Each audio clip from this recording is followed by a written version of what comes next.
এরপরে আসেন হজ।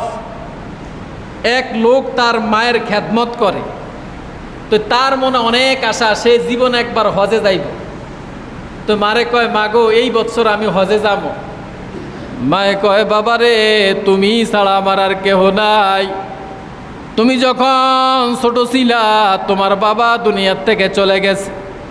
তুমি যদি হজে চলে যাও তাহলে কে আমাকে দেখাশোনা করবে? আমি নিজে প্রস্রাব পায়খানা বিস্তারের মধ্যে করি, তুমি পরিষ্কার করো। তুমি চলে গেলে আমি কে আমার খেদমত করবে? এই বছর তুমি হজে যাইও না, আগামী বছর যাইও। আবার আগামী বছর আইছে, একই অবস্থা। এই মা বলে, বাবারে হজে যাইও না, তুমি যদি হজে যাও তাহলে কে আমার দেখাশোনা করবে? এই বছর তুমি হজে যাইও না। কয়বার হয়েছে? তৃতীয় বছর আসছে, আর ছেলে বলে, মা মনে আর মানায় না, আমি কি মদিনায় যাব না? নবীর রওজায় দাঁড়াইয়া কি নবীর সালাম দিব না? কয়, বাবারে এই বছর যাইও না, এই বছর যদি যাও তাহলে কে আমাকে দেখাশোনা করবে? এই বছর ছেলে হজে যায় না। চতুর্থ বারের মতো ছেলে বলল, মা এইবার যদি আপনি আমারে বাধা দেন তাহলে আমি আর শুনবো না, আমি নবীজির রওজা মোবারকে চলে যাব। মায় কই, এইবারও যাইস না, আর শুনতামই না আপনার কথা। এখন ছেলে রওনা দিছে, পায়ে হাইটটা হজে যাইব।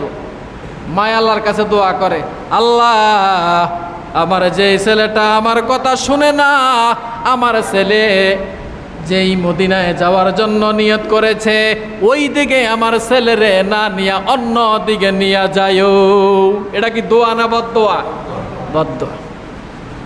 ছেলের মনে তা মানায় না। এখন ছেলে গেছে গাট্টি গুট্টা লইয়া, পায়ে হাইটটা হজে, তখন তো আর প্লেন ছিল না, বিমানের ব্যবস্থা ছিল না, কি বলেন? এখন ছেলেকে আমি যাবো। ছেলে রওনা দিছে, যাইতে যাইতে সন্ধ্যা হইয়া গেছে। এরপরে এক মসজিদে বিশ্রাম করিয়া আবার হাঁটা শুরু করছে।